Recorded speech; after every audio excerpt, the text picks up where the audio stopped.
投稿が終わったんでちょっと YouTube で焚き火の音でも入れとこうかなと思って。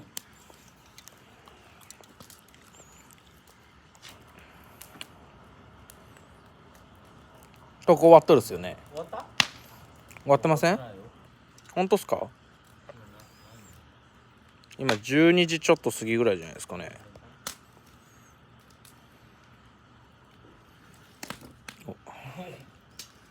崩れてくっすね。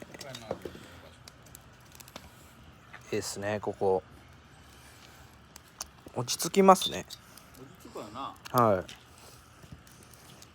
酒あるかも飲んどかな。酒飲みますか。せっかく泊まるんだったら。今フロリード音すごいですもんね。ジャワー聞こえてくるっすね。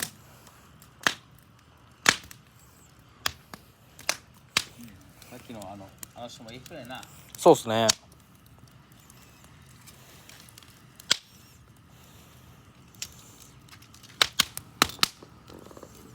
すごいな。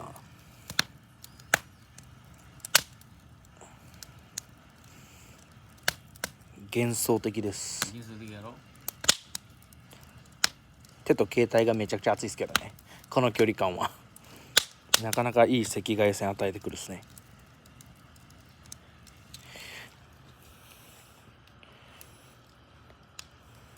今度うち長野にな、はい親父山小屋持ったの。